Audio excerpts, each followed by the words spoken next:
Gavaskar still with us. Saima, I'll come to you on this one.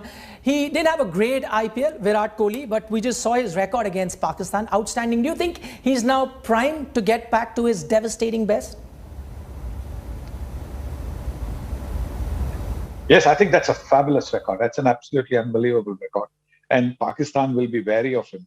And sometimes what happens is when a team is wary of one particular player, they don't do as much homework on the other players. And that allows the other players who are under the radar, so to speak, to go out and bat without being too pressured. So that could also work out. Kohli's record against Pakistan could actually work in favor of the other batsmen. But yes, I think it is an unbelievable record that he still has to be dismissed by Pakistan in T20 cricket.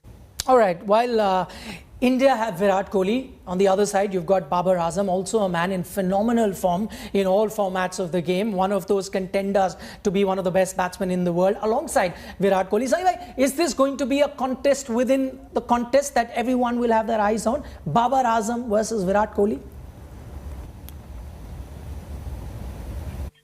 I think you have to take into account the fact that Babar Azam is relatively young compared to Virat Kohli. Virat Kohli has got a lot more experience. Virat Kohli has been playing international cricket for now almost 10 years or more, which hasn't been the case with the Babar Azam.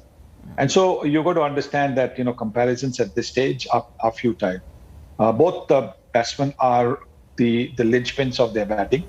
Having said that, perhaps Babar has a lot more pressure on him because he'll open the batting and he will then have to give the direction to the Pakistan batting, which way the game is going.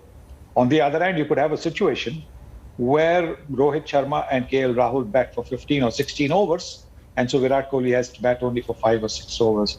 So the pressure on Virat Kohli will be that much less than it will be on Babar Azam, particularly is likely to be less. I'm not saying it will be less. It could be less looking at the way the match develops. But because Babar will be opening the batting, the pressure will be on him. And so how he handles that pressure is probably going to decide Pakistan's fate. Valid point there, Rahul. Would you agree that the fact that Babar is opening, Virat's now pushed himself down to 3. Obviously, he's very confident of his openers now. There was a time that he was a bit reluctant that what if we don't get a great start, so pushed himself up there. But now with Rohit, you've got KL Rahul, he feels a bit more secure, so less pressure. Absolutely, Nikhil. I think Pakistan is more dependent on Babar Azam if you compare it to India, dependent on Virat Kohli, because you have the likes of Rohit Sharma. Everybody you speak to, they would say KL Rahul perhaps is the best T20 batsman in this lineup. Nobody is talking about Rohit Sharma. Nobody is talking about Virat Kohli. Of course, they bring with them loads of experience. Even the likes of Rishabh Pant, Suryakumar Yadav, even Ishan Kishan for that matter, he may not make the cut for the 11, but he also has all these players, they have the experience of playing these big matches, these high pressure games.